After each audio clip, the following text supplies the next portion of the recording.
Romanos capítulo 12 y vamos a leer el versículo 1 y 2. Todos en voz alta. Romanos 12 del 1 al 2.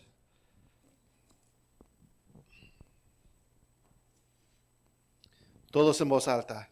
Así que, hermanos, os ruego por las misericordias de Dios que presentéis vuestros cuerpos en sacrificio vivo, santo, agradable a Dios, que es vuestro culto racional. No os conforméis a este siglo, sino transformaos por medio de la renovación de vuestro entendimiento, para que comprobéis cuál sea la buena voluntad de Dios, agradable y perfecta. Vamos a orar, hermanos. Padre, Señor, gracias, Señor, por esta mañana que nos ha concedido. Gracias, Padre, por el privilegio de ser hijos suyos y de estar aquí adorándote en tu casa, en tu día, Señor. Pedimos, Señor, que nos perdone de nuestros pecados, Señor. Perdone, Señor, nuestras transgresiones, nuestras indiferencias, Señor. Y en el nombre de Cristo y a través de los méritos de Cristo, Señor, perdónenos, Señor, y háblenos en esta mañana sobre lo que su palabra nos enseña. Bendiga a cada persona presente, bendiga a cualquier que esté todavía en camino para acá, Señor. Y, Señor, deme dominio sobre el idioma para poder comunicar lo que usted me ha enseñado y claridad de pensamiento. En el nombre de Jesús. Amén. ¿Pueden tomar asiento?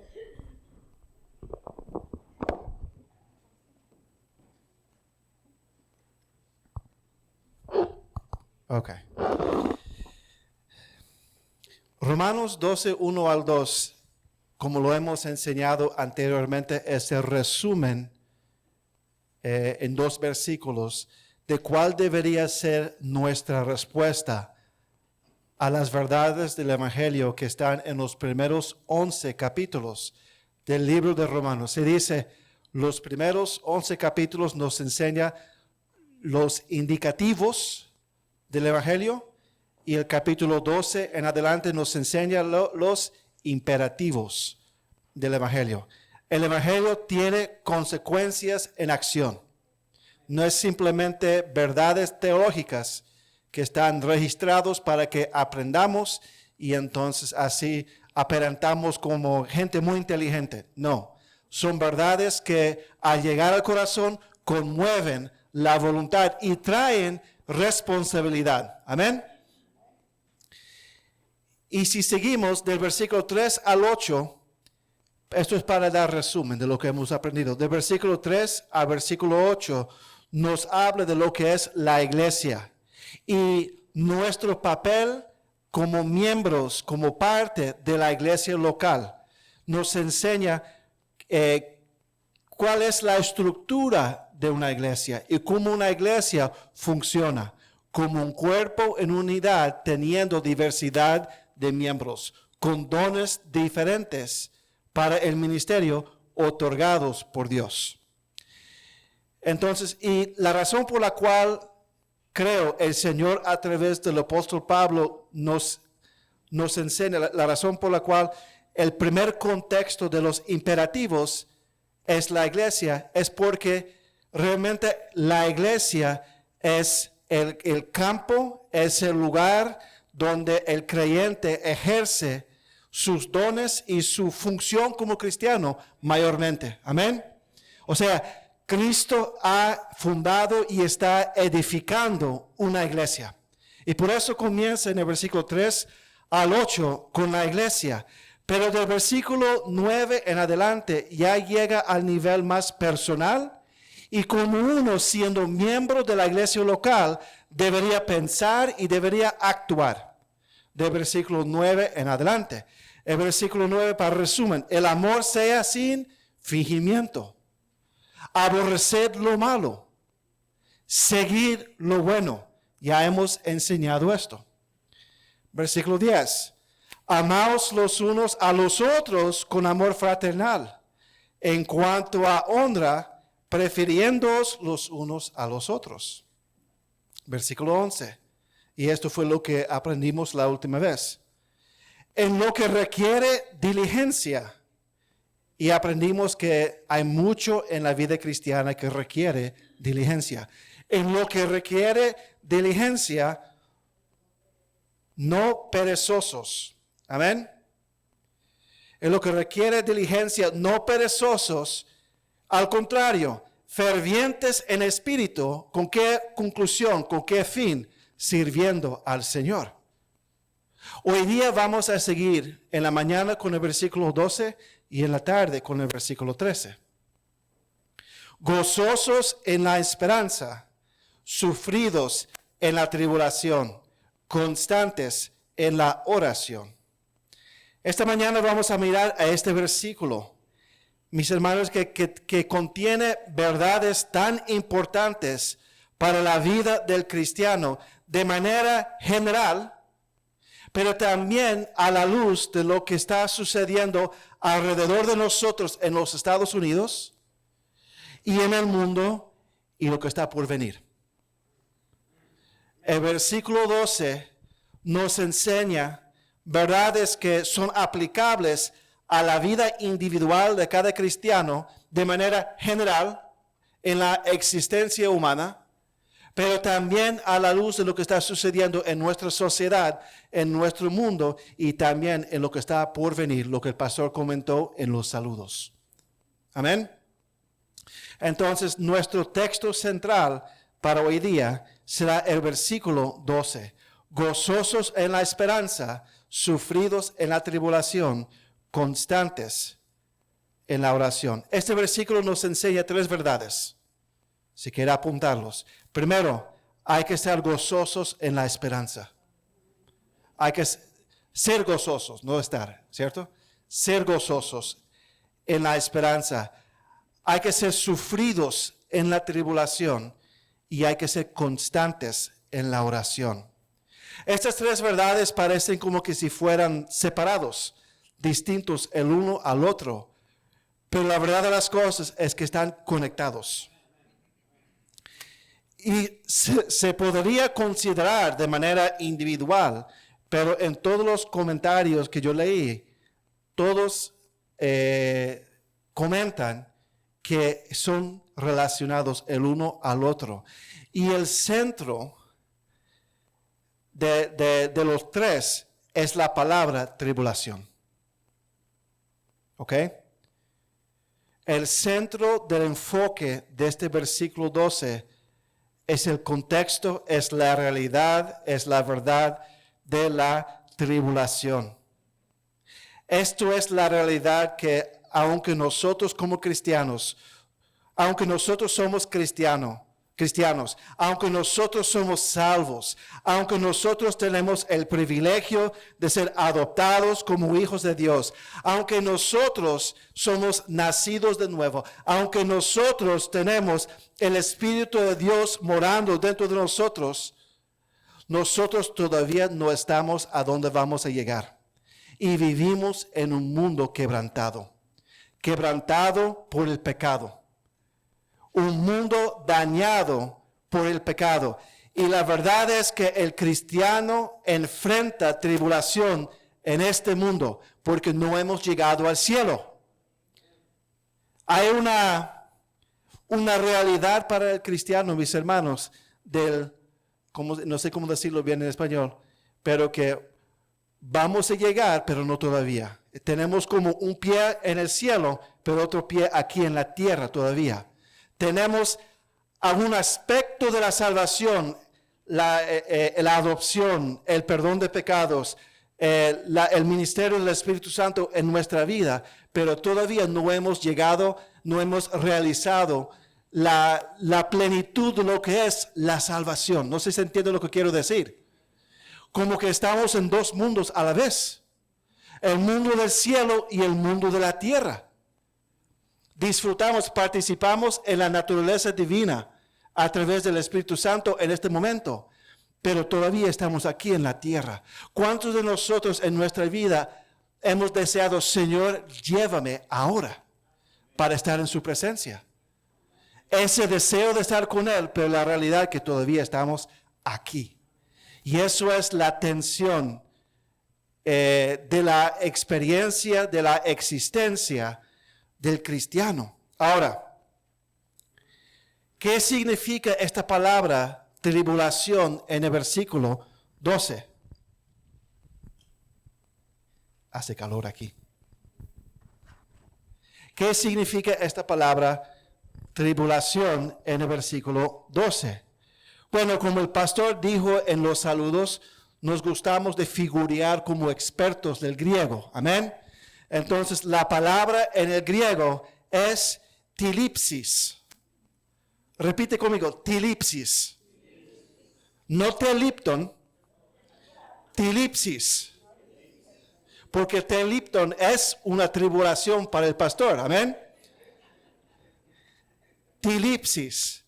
Y la palabra tilipsis significa aplicando presión a.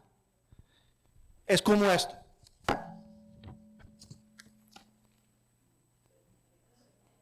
Aplicando presión. Eso es la palabra tilipsis, la palabra tribulación. Aplicando presión, aplastando con presión. Y en el contexto bíblico significa aflicción, opresión, problemas, tribulación. Es la idea de ser presionado, sujeto a presión, oprimido. Y las escrituras son muy claras, mis hermanos, que la tribulación es una realidad para el cristiano. El Señor Jesucristo mismo lo dijo. Busque Juan 15, del versículo 18 al 21. Juan 15, del 18 al 21.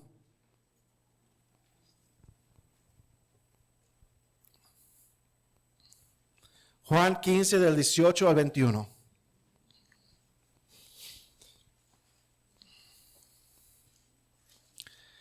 Si el mundo os aborrece, sabed que a mí me ha aborrecido antes que a vosotros. Si fuerais del mundo, el mundo amaría lo suyo.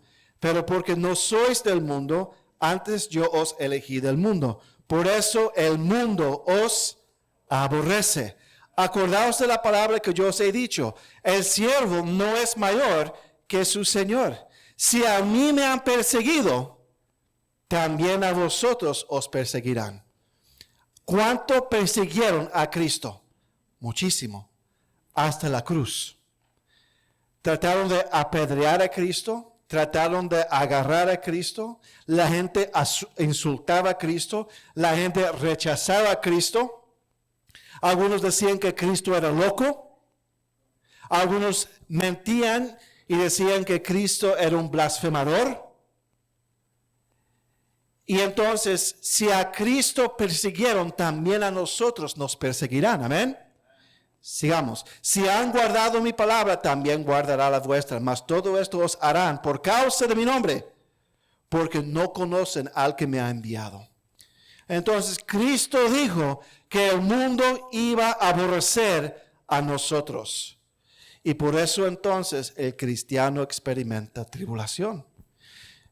También el Señor a través del apóstol Pablo también lo dice en 2 lugares en Romanos. Busca Romanos capítulo 5.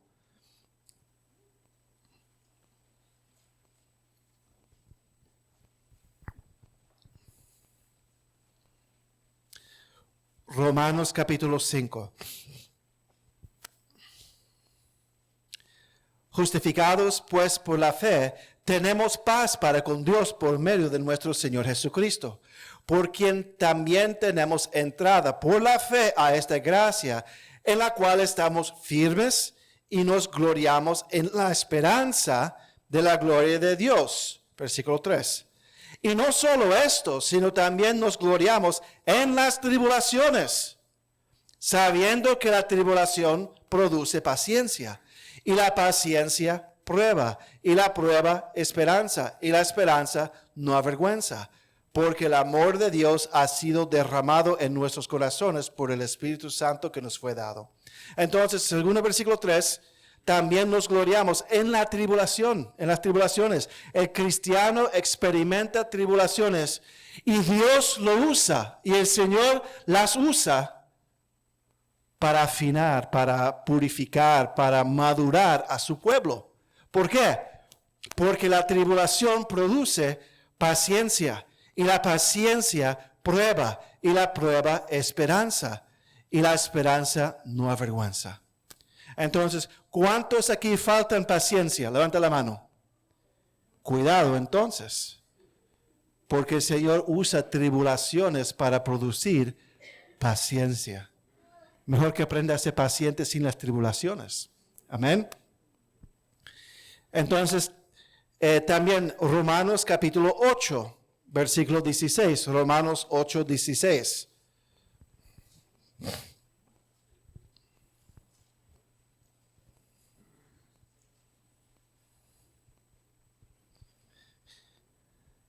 Pastor, estaba pensando sobre lo que usted dijo el día miércoles, sobre los temas expositivos y los temas temáticos. A veces la línea no es tan clara entre las dos, porque este es expositivo, pero temático también. A veces no es tan clara la línea entre las dos. Romanos 8, 16 al 18. El Espíritu mismo da testimonio a nuestro espíritu de que somos hijos de Dios. ¿Cuántos aquí son hijos de Dios? Amén, ok. El Espíritu mismo da testimonio a nuestro espíritu de que somos hijos de Dios. Y si hijos, también herederos. Entonces somos herederos, herederos de Dios. Y coherederos con Cristo, si es que padecemos juntamente con Él, para que juntamente con Él seamos glorificados. Pues tengo por cierto que las aflicciones, o sea, las tribulaciones del tiempo presente no son comparables con la gloria venidera que en nosotros ha de manifestarse. Entonces, aquí hay tribulaciones, hay aflicciones del tiempo presente en la vida cristiana. Pedro también habla de esto, el Señor a través de Pedro. Primero de Pedro 1:3, por favor. Primero de Pedro 1:3. Es impresionante la cantidad de pasajes que nos habla acerca de la existencia de tribulación y aflicción en la vida cristiana. Los que enseñan el evangelio de la prosperidad son unos falsos maestros. No han leído su Biblia, porque significa que Cristo fue un fracasado entonces, porque tuvo tribulación y aflicción. Y Pedro también y Pablo fueron unos fracasados, porque tuvieron tribulaciones y aflicciones en la vida cristiana. Primero de Pedro 1:3. Bendito el Dios y Padre de nuestro Señor Jesucristo, que según su grande misericordia nos hizo renacer para una esperanza viva. ¿Cuántos aquí son renacidos, nacidos de nuevo? Levanta la mano. Ok, está hablando de nosotros.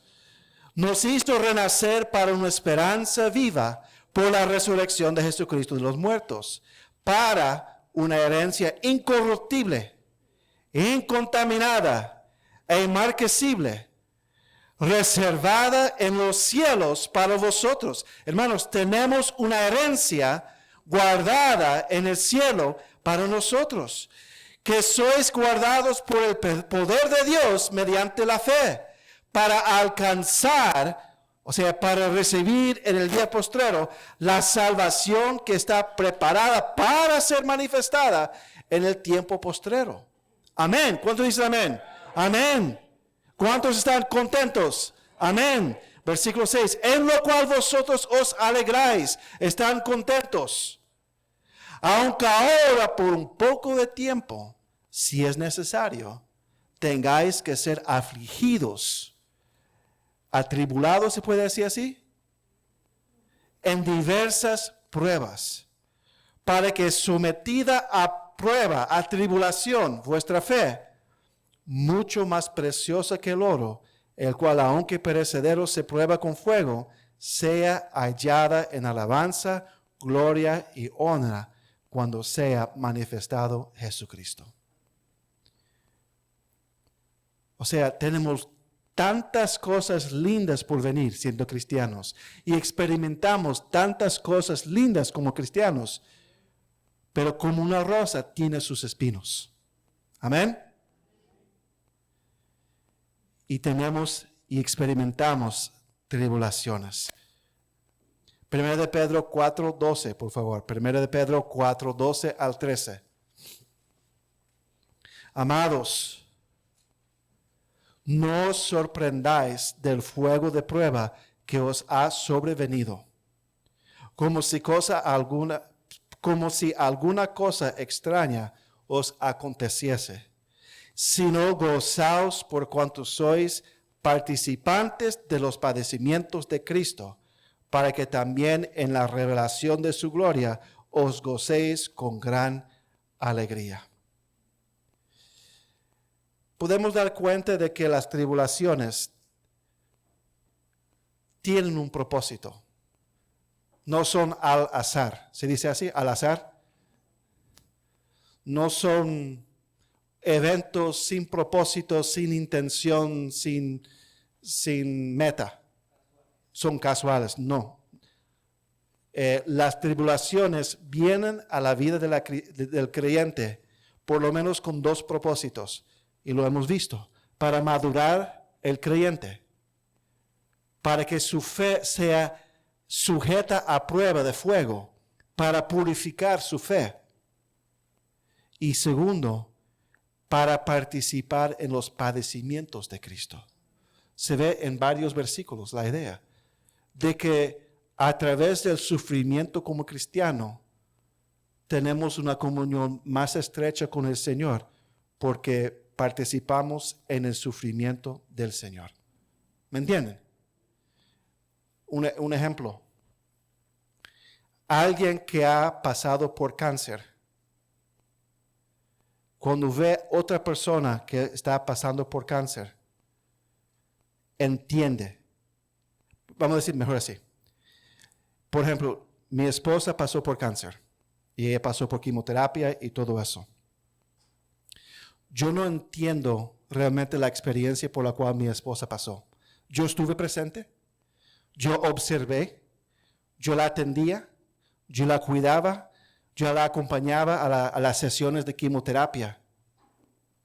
Pero yo no conozco a profundidad su experiencia. Pero si a mí me toca después cáncer y yo paso por quimioterapia, voy a entender entonces la experiencia de mi esposa. ¿Están conmigo? ¿Me entiende? No podemos entender la profundidad del rechazo de Cristo, de los padecimientos de Cristo, hasta que nosotros somos rechazados y padecemos en el nombre de Cristo. Y entonces, me imagino, en el mundo de los que han pasado por cáncer, se puede decir hay cierta hermandad, porque pasaron por una experiencia en común. No sé si se entiende lo que quiero decir. Y es lo mismo entonces, si queremos estar más cerca de Cristo y tener una comunión más estrecha con Cristo, sufrir por Cristo va a ser una parte esencial de ese acercamiento. Amén. Entonces, la tribulación y el sufrimiento en la vida cristiana tiene propósito. Y yo podría dar más pasaje tras pasaje, pero creo que nosotros entendemos ya el punto. El cristiano es llamado a vivir una vida que incluye tribulación, sufrimiento y aflicción. Ahora, ¿qué tipo de tribulaciones? ¿Cuáles son esas presiones para aplastar? ¿Cuáles son esas tribulaciones que existen en la vida del creyente? ¿Cuáles son las aflicciones que un cristiano puede experimentar? Puede ser ataques o rechazos de parte de otras personas, familia, amistades, colegas de trabajo, y ataques y rechazos simplemente por quien usted es y a quien usted representa y con quien usted está asociado. Simplemente decir que uno es cristiano, nacido de nuevo, ya trae entonces unas consecuencias de rechazos de parte de muchas personas. Sin que usted diga o haga algo, simplemente decir, yo participo en una iglesia de cristianos nacido de nuevo. Yo soy cristiano, tengo 20 años en la fe, 15 años en la fe. Simplemente diciendo eso, ya la gente ataca. ¿Por qué? Porque no nos atacan nosotros personalmente. ¿A quién está atacando? A Cristo. Y lo que Cristo representa. Entonces, ataques de parte de otras personas simplemente por quienes nosotros somos, simplemente por lo que nosotros creemos, simplemente por lo que nosotros podemos decir, simplemente por la manera en que nosotros vivimos nuestra vida. Yo recuerdo cuando estaba todavía estudiando para en la facultad de Derecho, estaba comprometido para casarme con Lili. Trabajé en un bufete ese verano que yo me casé. Y entonces yo hice un comentario de que iba a salir con mi futura esposa, pero estábamos buscando un chaperón para nosotros. Yo dije eso en una cena llena de gente. Ahí comenzó la burla en la mesa. A mí no me molestaba. Pero, ¿y qué va a pasar? No, queremos ser accountable, queremos rendir cuentas a alguien por nuestra conducta, queremos ser cuidadosos. Pero ¿qué cuidadosos de qué? ¿Te vas a casar en un mes? No importa, me decían. Y era una burla y una crítica, medio chistoso, pero no tan chistoso. Un poco vergonzoso porque había tanta gente allí. Sarcástico. Y entonces simplemente por la manera en que uno decide vivir su vida. Crítica y burla porque mis hijos no participan en Halloween. Porque la gente pregunta en el trabajo, ¿cómo estaba disfrazado tu hijo para Halloween? La gente pregunta, yo no participo en Halloween. ¿Y por qué? Porque soy cristiano. ¿Y qué es de mal de eso? Y ahí entonces la gente, uno es un odioso. Y uno no anda criticando a la gente que disfraza a sus hijos. ¿Cierto? Yo no ando criticando, yo no soy policía espiritual de la gente. Pero simplemente decir, no, mis hijos no participan en eso. Somos cristianos. ¿Y qué hay de mal de eso? Y uno no quiere entrar a profundidad en temas porque necesitan Cristo sobre todo. Pero rechazan. Simplemente por la conducta de uno. Ataques de la sociedad, no solamente de personas, sino de la sociedad a nivel gubernamental, al nivel político, donde uno puede perder su trabajo, donde uno puede perder la capacidad de comprar y vender, donde uno puede perder el privilegio de estudiar, simplemente porque es cristiano. Y eso sucede, por ejemplo, en muchas sociedades musulmanas. Los cristianos en esas sociedades pagan una multa por ser cristiano y no ser musulmán, y no tienen privilegios que los musulmanes tienen. También puede ser de parte de calamidades naturales, terremotos, huracanes, inundaciones, tornados, incendios, que son tribulaciones que llegan a la vida del cristiano. Entonces, hay diferentes presiones que pueden llegar. Y la tribulación ha sido parte de la experiencia cristiana desde el nacimiento de la iglesia. En el tiempo de la iglesia primitiva, la gente, los cristianos, los romanos decían a los cristianos que ellos tenían que adorar a César como Dios. Y los cristianos decían que no, que solamente Cristo es Dios y Cristo es Rey. Ahí había entonces persecución. Los cristianos eran odiados y considerados como antisociales porque no participaban en las fiestas públicas de los romanos. Ellos hacían sus adoraciones y sus desfilaciones en el templo y los cristianos se quedaban en casa. Y todo el mundo decía, pero esa gente odia el gobierno de nosotros, esa gente odia nuestra cultura, esa gente odia a nosotros. Y al contrario, el cristiano ama.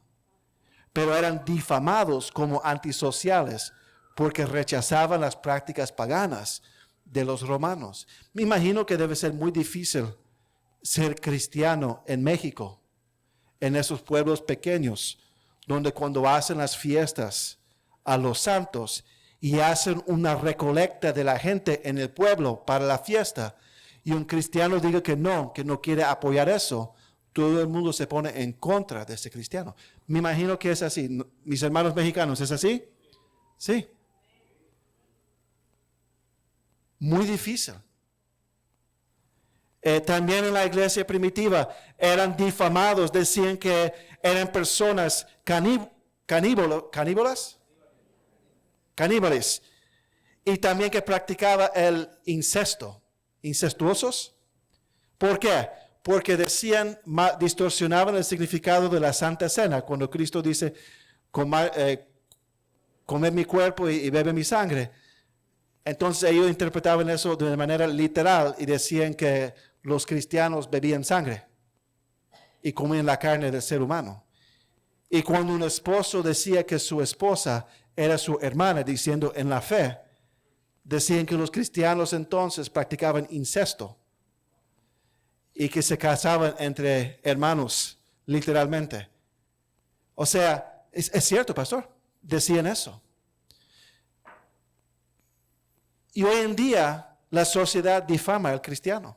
Dice que somos gente de odio y que nosotros no amamos a las personas. Dice que nosotros somos contra el mundo y contra todo, pero la verdad es que amamos el mundo en el sentido que queremos que el mundo conozca a Cristo.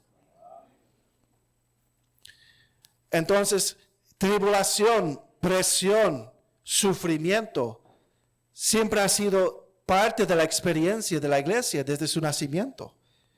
Y aunque nosotros aquí en los Estados Unidos experimentamos bastante libertad y no conocemos tribulación, nosotros no conocemos tribulación aquí. Todavía no. Al nivel individual, sí, uno puede, pero al nivel de sociedad, no experimentamos eso. Hay partes del mundo donde sí los cristianos conocen lo que es tribulación. En China, en Corea del Norte, en cualquier país musulmán, Siria, Irak, Irán, Arabia Saudita, partes de México, partes de Colombia y Cuba. Hay diferentes lugares en el mundo y más ahora en Europa, donde no es una tribulación todavía, pero lentamente están presionando.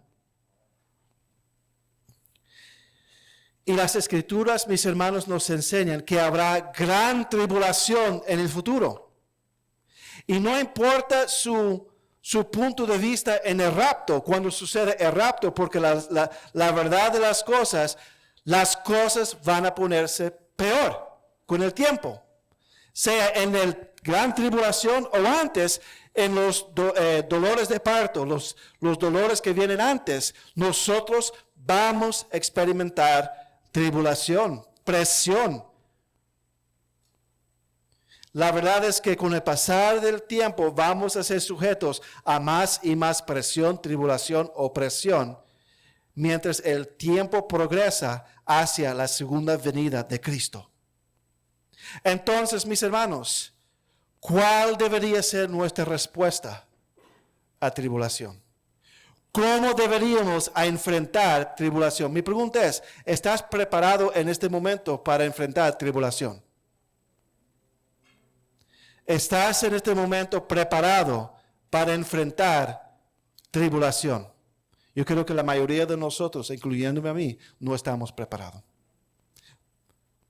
Porque hemos disfrutado falta de gran tribulación en nuestra sociedad. La gran mayoría de nosotros no estamos preparados. Pero la palabra nos enseña cómo estar preparados. Imagínense dónde está el consejo para nosotros. Romanos 12:12. Romanos 12:12. Y hay 3 exhortaciones para nosotros.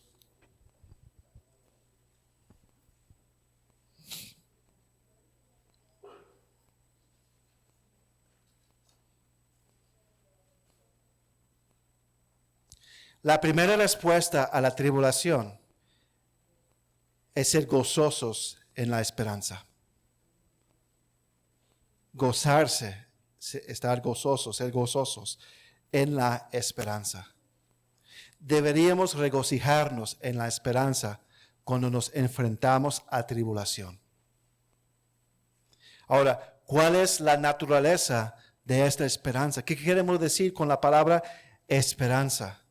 Es simplemente esa noción de que las cosas se van a poner mejor. O tener simplemente una actitud positiva. Las cosas van a estar mejor. ¿O será ese simplemente deseo general que las cosas sean buenas y que al final todo se va a arreglar?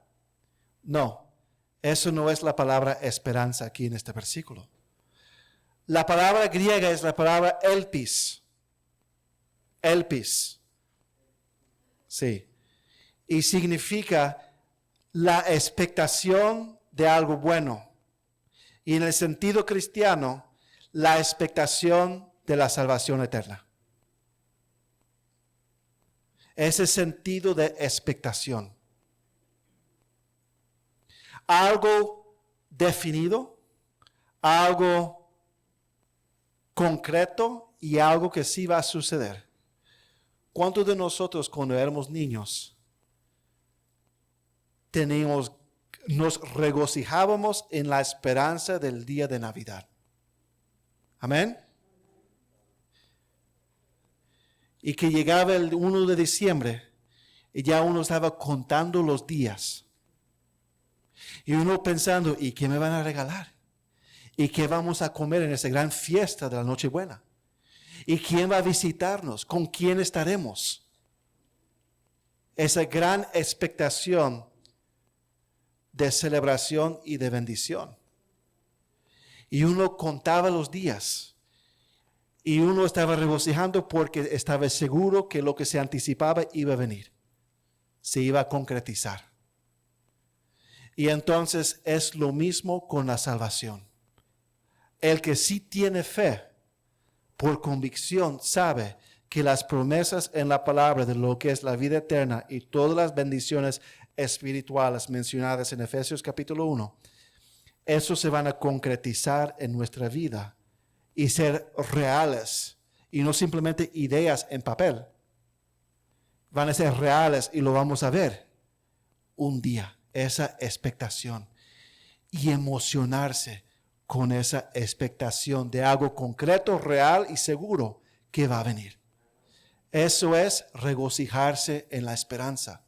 Esperar lo que es la vida eterna. Esperar lo que es disfrutar en su plenitud, ser hijo de Dios, heredero de Dios, coheredero con Cristo. Y disfrutar la salvación en toda su plenitud.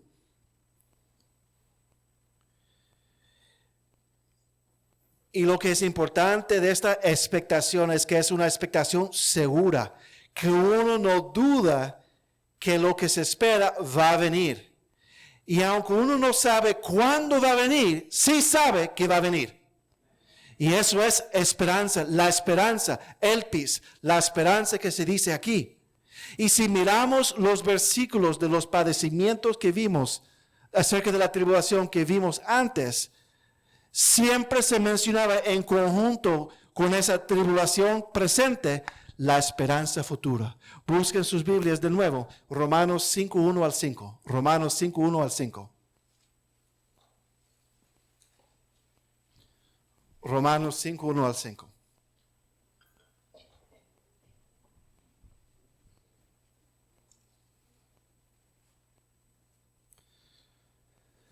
Dice, mira todo lo bueno que nosotros estamos disfrutando y vamos a disfrutar el día de mañana, cuando todo se termina y el Evangelio se realiza en toda su plenitud. Justificados pues por la fe tenemos paz para con Dios por medio de nuestro Señor Jesucristo, por quien también tenemos entrada por la fe a esta gracia. Tenemos entrada a la gracia en la cual estamos firmes y nos gloriamos en la esperanza de la gloria de Dios. Vamos a ver la gloria de Dios cuando Cristo regresa. Todo es destruido y hecho de nuevo. Nueva tierra y nuevo cielo. Versículo 5, y la esperanza no avergüenza, porque el amor de Dios ha sido derramado en nuestros corazones por el Espíritu Santo que nos fue dado. Entonces tenemos esa esperanza de gloria. Romanos 8:16, búsquelo. Romanos 8:16.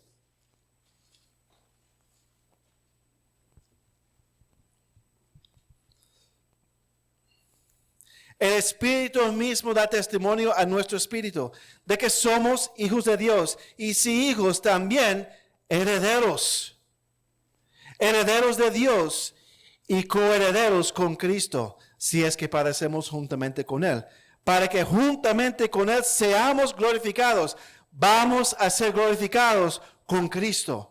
Pues tengo por cierto que las aflicciones del tiempo presente no son comparables con la gloria venidera que nosotros, futuro, ha de manifestarse. Hay una gloria venidera, mis hermanos. Eso es nuestra esperanza, el objeto de nuestra esperanza. 1 de Pedro 1:3, búsquelo por favor. 1 de Pedro 1:3.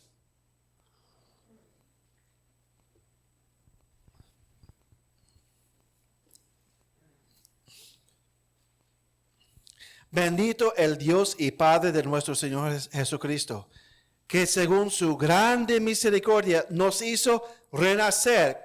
¿Para qué? Para una esperanza viva por la resurrección de Jesucristo de los muertos, para una herencia incorruptible, incontaminada, inmarcesible, reservada en los cielos para vosotros que sois guardados por el poder de Dios mediante la fe, para alcanzar la salvación que está preparada para ser manifestada en el tiempo postrero. Eso nos espera. Estamos experimentando aspectos, pero no toda la plenitud de lo que es la salvación. Y lo vamos a experimentar cuando Cristo regresa, cuando Cristo viene. Y hermanos, Cristo viene. Cristo viene. 1 de Pedro 4:12. 1 de Pedro 4:12. Amados, no os sorprendáis del fuego de prueba que os ha sobrevenido, como si alguna cosa extraña os aconteciese, sino gozaos por cuanto sois participantes de los padecimientos de Cristo, para que también en la revelación de su gloria, en el día de mañana, os gocéis con gran alegría. Hermanos, es increíble cómo vemos esta exhortación entre el presente y visible en contraste con el futuro e invisible. ¿Están conmigo? O sea, en el medio de lo que, porque la tribulación se ve, se siente y se ve. Amén. La tribulación presente se ve y se siente. Pero el Señor dice, no te enfoques en eso. Enfóquete en lo que viene, en el futuro. Enfóquete en lo que viene en el futuro, que es seguro. Regocíjate en la esperanza. Hermanos, tenemos que aprender a regocijarnos en lo que es la salvación. La salvación no es solamente el perdón de pecados. Hermanos, vamos a reinar con Cristo por 1000 años. Hermanos, vamos a estar en la nueva tierra y en el nuevo cielo por la eternidad con Cristo, mis hermanos. Vamos a disfrutar un cuerpo glorificado, donde todo lo que el pastor mencionó en los saludos, la cadera, la rodilla, el oído, los ojos, todo va a ser perfecto, glorificado. No porque somos dignos, sino porque Él es digno y por su gracia nos ha hecho dignos de todo esto. Y entonces, aunque la tribulación viene, tenemos que aprender a no mirar aquí delante de nosotros, sino aprender a mirar más allá y arriba, para poder entonces estar en el medio de la tribulación. Entonces, tenemos que aprender a mirar arriba y adelante, en vez de mirar alrededor de nosotros en las tribulaciones. Mirar arriba para recordar de la naturaleza sublime de esa esperanza bendita que tenemos. Que estaremos con nuestro Padre Celestial por la eternidad, donde no habrá pecado, donde no habrá odio, donde no habrá enojo, donde no habrá maldad, no habrá dolor, ni muerte, ni tristeza. Estaremos rodeados de la bondad, la santidad, el amor y la gloria de Dios.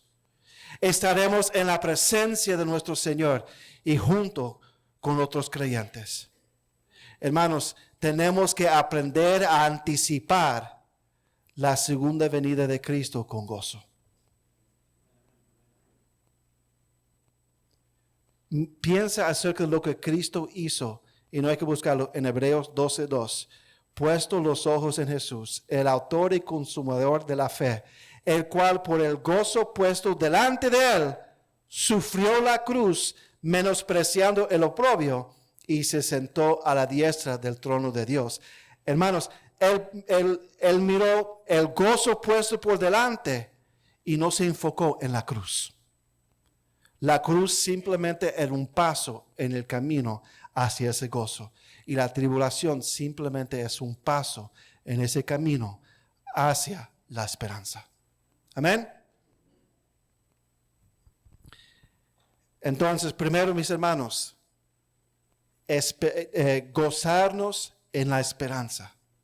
Solamente el que está en Cristo puede disfrutar y gozar la esperanza, porque si no está en Cristo, no tiene esperanza. Al contrario, simplemente tiene desespero por delante.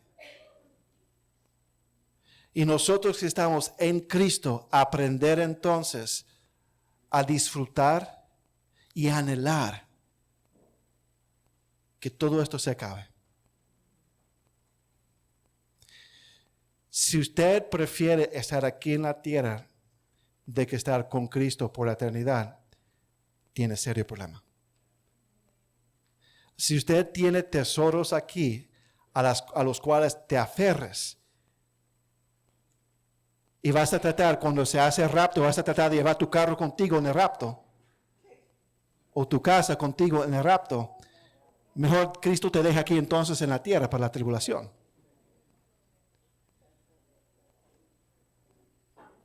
Tenemos que aprender, mis hermanos, tenemos que aprender a no estar aferrados a lo que está aquí y simplemente anhelar lo que está allá. La esperanza que nos espera. Primero, regocijarse o tener gozo, ser gozosos en la esperanza. Segundo, volvemos a Romanos 12:12.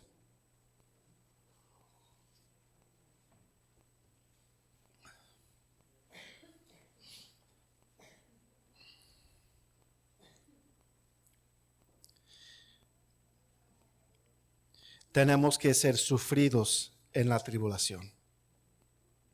Tenemos que ser sufridos en la tribulación.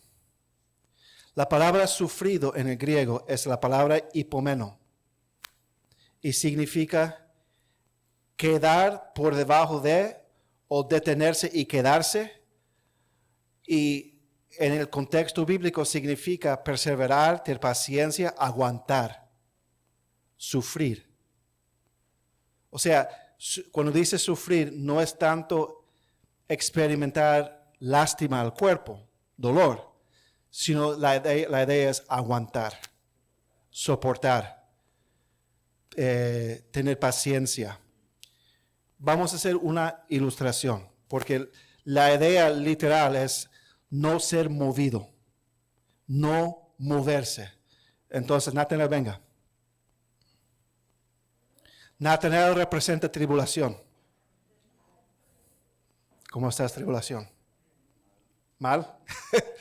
Entonces, sufrir la tribulación es no dejar que la tribulación te mueve. Trata de moverme. Tengo que aguantarme porque a lo mejor él lo va a hacer. Ok, ya. Si no me va a tumbar. Gracias. Eso es sufrir la tribulación. Hermanos, eso es sufrir la tribulación. No dejar que la tribulación te mueva. Quedar parado, quedar fijo y aguantar y soportar y perseverar. Eso es lo que significa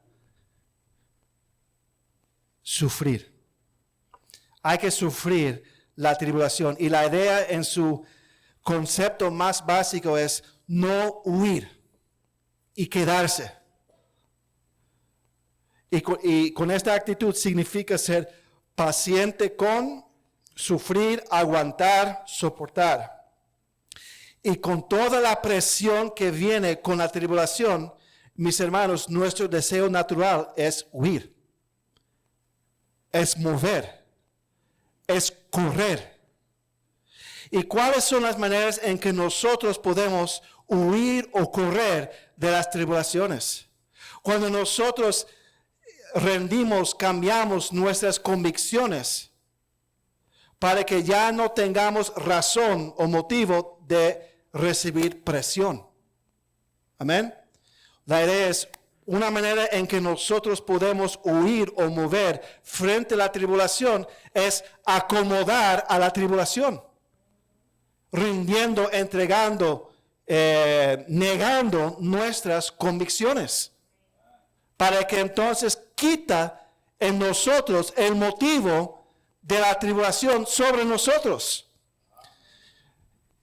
Por ejemplo, si nosotros aquí tenemos convicciones sobre el día del Señor, y si quiero yo visitar mi país para vacaciones, y veo que la tarifa más barata es el día domingo para viajar, prefiero ahorrar dinero y vender mis convicciones y viajar el día domingo. Amén. Eso es, ahora, tener que pagar más dinero no es tribulación. Amén. Para algunos quizás. Pero es un ejemplo de cómo nosotros podemos acomodar nuestras convicciones para que nos quita la presión. Esta semana estaba entrevistando una candidata para trabajar en el colegio como maestra. Y el esposo trabajaba en una escuela pública por 22 años. Y ella no entró en detalles, pero él rehusó hacer lo que el colegio decía frente a la agenda woke. Algunas cosas. Él enseñaba la secundaria. Quizás tenía que ver con los pronomios, no sé. ¿Pronombres se dice? ¿Pronombres? Pronombres. En portugués es pronomio. Los pronombres. Y él rehusó, perdió el trabajo. Ahora, me imagino que fue sujeto a mucha presión. ¿Y qué podría haber hecho? Bueno, voy a decir a él que es ella y voy a decir a ella que es él para preservar su trabajo. Pero ¿qué hizo él? Rehusó acomodar a la agenda antibíblica del colegio público y pastor perdió su trabajo. 22 años.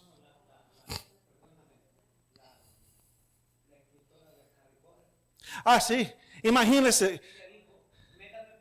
Sí, en Escocia adoptaron una ley anti-odio tan amplia que simplemente si alguien se siente un poco de ofensa por lo que dices, tú puedes ser sujeto a cárcel a 3 años o algo así, hasta 3 años en Escocia.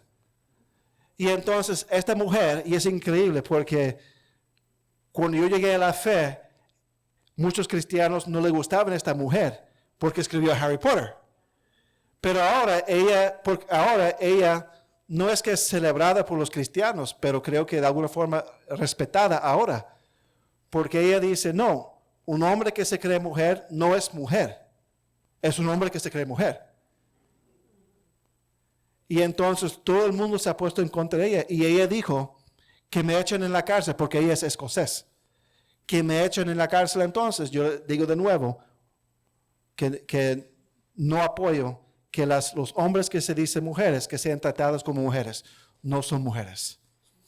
Entonces, y muchos que hacían sus películas de Harry Potter le han negado, le han rechazado. Los actores la cancelaron, Los actores de las películas de Harry Potter han cancelado a la escritora. Entonces, pero resumen. La primera manera en que muchas personas pueden huir de la tribulación es ceder, es vender las convicciones delante de la tribulación. Otra manera es que cuando nosotros estamos enfrentados con problemas producto de una tribulación, buscamos soluciones que no deberían buscar, no deberíamos buscar. Acudimos a personas o a métodos que no deberíamos. Por ejemplo, puede llegar una tribulación donde 3/4 de la iglesia muere. Y ya no tenemos, claro, 3/4 de la iglesia ha muerto. ¿Y cómo la iglesia va a aguantar lo económico aquí del templo? Es una tribulación para una iglesia. Algo así pasa. Vamos a vender pastelitos. Vamos a vender ropa usada. Vamos a vender tacos al pastor. Sí, especialmente si el pastor es uno del 75% que murió. Vamos a alquilar el templo a una secta. Vamos a alquilar el parqueo a un estudio de películas que quiere hacer una película pro LGBT en el parqueo. Lo cual nos pasó. Querían hacer eso. ¿Qué vamos a hacer? ¿Vamos a vender los métodos bíblicos y los recursos bíblicos? ¿O vamos a aguantar? Amén. ¿De qué manera también podemos huir o correr frente a las tribulaciones? Cuando nosotros estamos sujetos a presión del gobierno y doblar la rodilla delante del gobierno y darle lo que quiere. Si el gobierno pide copias de sermones, ya ni se necesita, se va a YouTube. Pero antiguamente un gobierno podría pedir copias de sermones para revisar los sermones y ver si hay elementos de odio. Eso sucedió en Houston, Texas. El alcalde, que era una mujer lesbiana, quería copias de sermones de pastores. Y los pastores dijeron que no. Pero algunos entregar las copias y darle al gobierno lo que quiere. Hermanos, el sufrir es no correr, es no mover. Amén. Entonces, el sufrir la tribulación significa no correr, sino permanecer, quedar. Pero quedar, ¿dónde? ¿En un lugar físico? No. En un lugar espiritual. Quedar en el círculo de sus convicciones, en el círculo de su fe. Y no doblar la rodilla, y no vender las convicciones, y no cambiar, sino simplemente estar parado. Busque sus Biblias, Salmo 46. Salmo 46.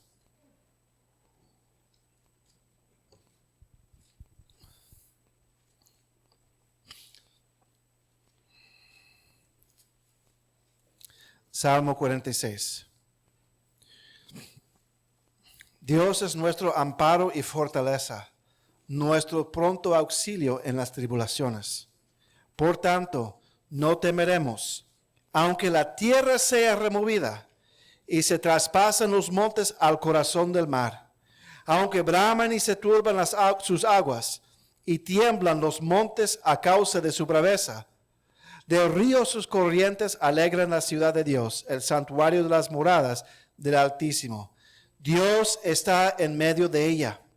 No será conmovida. Dios la ayudará al clarear la mañana. Bramaron las naciones, titubearon los reinos. Dio él su voz, se derritió la tierra. Jehová de los ejércitos está con nosotros. Nuestro refugio es el Dios de Jacob.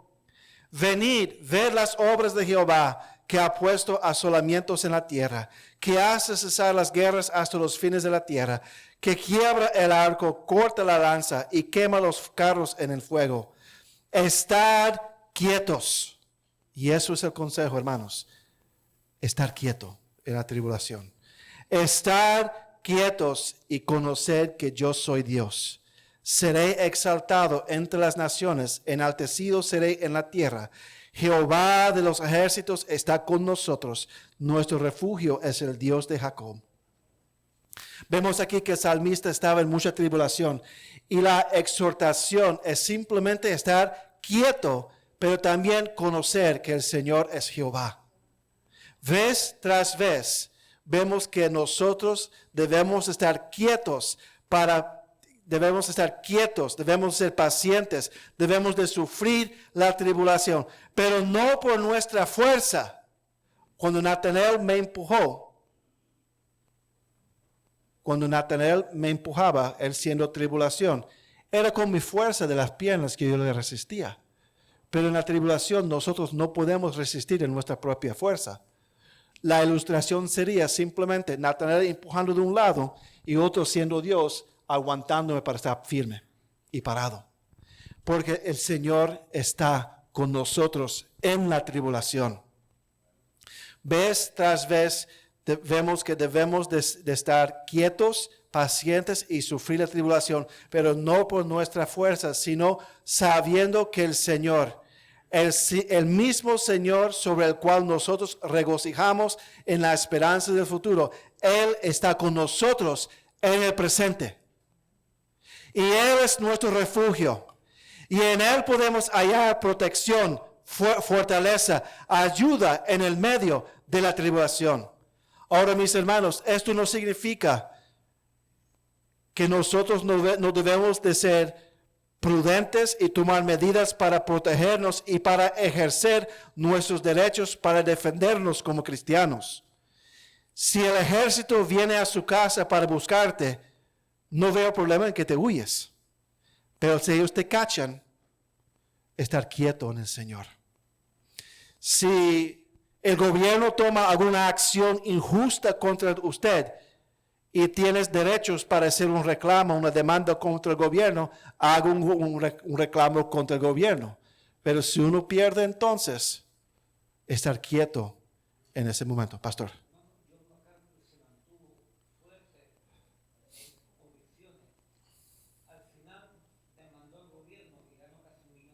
Exactamente. Y hay un documental que la iglesia de él hizo sobre esa experiencia, que sería bueno cuando lleguemos a Romanos 13 sobre el gobierno, que miremos esa película como iglesia por la tarde, porque muy interesante la experiencia que ellos tuvieron como iglesia. Pero no hay pecado en que nosotros ejercemos los derechos que tenemos como iglesia y como ciudadanos. Pero al final de las cosas, nuestra esperanza no es el sistema legal. Nuestra esperanza es en el Señor. Amén.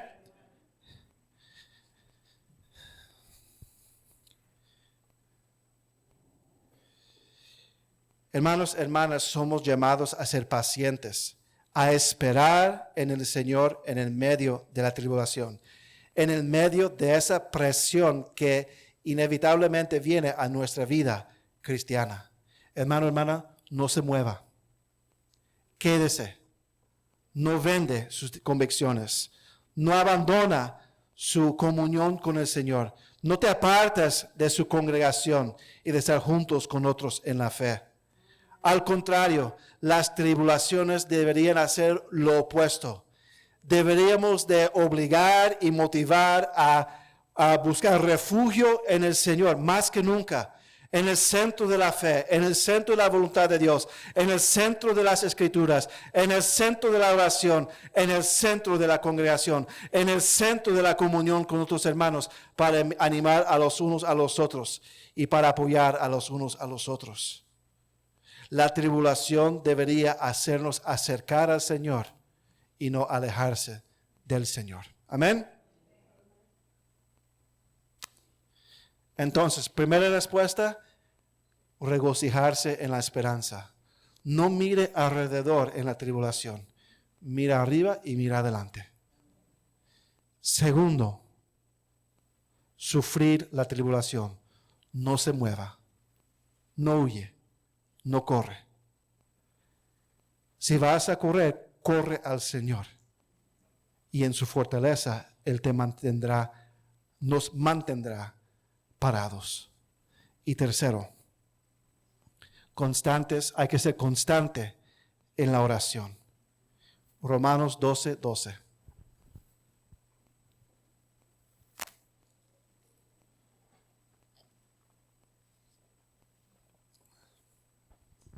Romanos 12:12. Somos llamados a ser constantes en la oración. La palabra para constante es la palabra griega proskartereo. Proskartereo. Y significa ser sincero hacia alguna cosa. Significa ser constante, diligente, atender cuidadosamente a unos ejercicios, seguir atentamente a algo. La idea aquí es que debemos de ser sinceros y diligentes en una oración regular y continua. Y no es sorprendente que el Señor, a través del apóstol Pablo, nos llama a orar en el medio de la tribulación, porque lo hizo en Romanos 8. Busquen sus Biblias, Romanos 8, 26 al 27. Romanos 8, 26 al 27.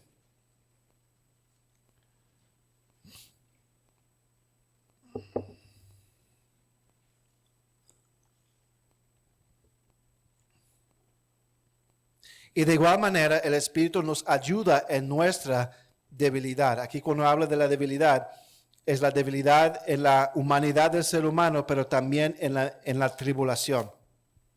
Pues, ¿qué hemos de pedir como conviene? No lo sabemos, pero el Espíritu mismo intercede por nosotros con gemidos indecibles. Mas el que escudriña los corazones sabe cuál es la intención del Espíritu, porque conforme a la voluntad de Dios intercede por los santos. Entonces, en nuestra debilidad, incluyendo en la tribulación, aunque no sepamos cómo orar, y en la tribulación a veces uno pierde la noción de cómo orar. El Espíritu Santo que mora en nosotros intercede por nosotros, perfeccionando nuestras oraciones, sabiendo qué debemos de pedir. Y entonces, la oración no es una sorpresa que en la tribulación somos llamados a orar constantemente. Considere, por ejemplo, la historia de Esther. Cuando en el medio de un posible genocidio de los judíos en el reino de Persia, instigado por Amán, ¿cuál fue la respuesta de Esther y Mardoqueo? ¿Cuál fue la acción que tomaron? 3 días de ayuno y oración. Cuando Nehemías descubrió la condición en la cual el remanente de Jerusalén vivía después que fue destruido Jerusalén y sus muros y sus puertas, él estaba angustiado, amén. Estaba atribulado por la tribulación que experimentaba su pueblo. ¿Cuál fue la reacción de él? Ayuno y oración antes de ir delante del rey. Hermanos, es necesario tener una actitud y una vida de oración para poder enfrentar y aguantar y soportar una tribulación. Porque, mis hermanos, ¿qué pasará si en la tribulación estés solo? Amén. ¿Qué haríamos? Yo he pensado, ¿qué haríamos si en una tribulación estuviéramos solos? No hay pastor, no hay iglesia, no hay Biblia en nuestras manos. ¿Qué es lo único que nos queda? Orar. Y la Biblia memorizada. deberíamos animarnos a memorizar la Biblia. Pero lo único que nos quedaría al final es la oración. Y lo curioso, en el lujo de todo lo que nosotros tenemos, ni leemos, ni prestamos atención en la iglesia si es que vamos a la iglesia y no oramos. ¿Cómo es que estamos preparados? Pero lo esencial, lo más fundamental, la exhortación aquí es orar. Y orar constantemente. Ahora ahí cuando dice constantemente no significa que te vas a quedar en un cuarto todo los 24/7 orando. Porque somos llamados a vivir una vida aquí en la tierra. Pero tener una actitud de oración constante, orar frente a situaciones, orar en momentos indicados. Siempre tener una actitud, esto lo voy a llevar al Señor, esto lo voy a llevar al Señor, esto lo voy a entregar al Señor. Y al tener esa vida de oración, está cultivando junto con la palabra una relación viva con el Señor. Y esa relación viva con el Señor, por decir, son las paredes de refugio en el cual nosotros corremos, o hacia nosotros corremos, para poder sufrir la tribulación. ¿Me entiende? O sea, voy a correr al Señor. ¿Qué significa eso? Orar. En medio de tribulación, yo voy a correr y me voy a buscar refugio en el Señor. Pero, ¿dónde y cómo? Porque no hay un shelter físico del Señor que dice shelter del Señor. Hacia donde uno va. El refugio es a través de la puerta de la oración. Y hay que orar. Y orar constantemente. Entonces, mis hermanos, tribulación. Interesante que el apóstol Pablo enfocó en esta parte en la tribulación, porque ya la iglesia estaba atribulada.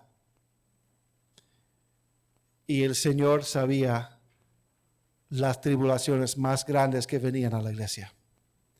Y habría que preparar. Entonces, en resumen, la tribulación es una realidad para el cristiano. Puede ser a nivel personal, que alguien en el trabajo se está metiendo contigo, difamándote y causándote problema. O puede ser a un nivel más amplio, general y de sociedad, sea de parte del gobierno, sea una catástrofe natural, lo que sea, una tribulación que viene a la vida del creyente. Estamos preparados para responder. Hay que regocijarse en la esperanza. Hay que sufrir la tribulación, no ser movido. Pero para poder hacer los dos, hay que orar constantemente. Tenemos que ser constantes en la oración. Oremos, hermanos. Padre, Señor, gracias, Señor, por esta mañana. Gracias, Señor, por su bondad. Gracias, Señor, por su palabra que nos enseña, nos instruye, Señor. Sabemos que hay tribulación en este momento, pero habrá más grande tribulación en el futuro. Ayuda a nosotros en este momento, Señor, a estar preparados, conscientes, Señor, desligados de este mundo, preparados para estar contigo, cuando y como usted quiera, Señor. Gracias, Señor, por su palabra que nos guíe y nos instruye. Bendiga a cada oyente. Y si hay alguien aquí o a través de las cámaras no está en Cristo, le quiero decir que usted no está preparado para tribulación y tribulación va a venir. En Cristo tenemos esa esperanza de vida eterna, de la cual nosotros debemos de regocijarnos. En Cristo tenemos ese refugio que es el Señor, que nos ayuda a no ser movidos en la tribulación. Y en Cristo podemos orar para poder estar preparados para tribulación. Rinde su vida a Cristo en arrepentimiento y fe hoy día. La muerte viene cuando viene. Y hay que estar preparado. Rinde a su vida a Cristo hoy día en fe y arrepentimiento para el perdón de pecados, para el nuevo nacimiento y para la esperanza de vida eterna. Gracias, Señor. Bendiga este tiempo en el nombre de Jesús. Amén. Que el Señor le bendiga.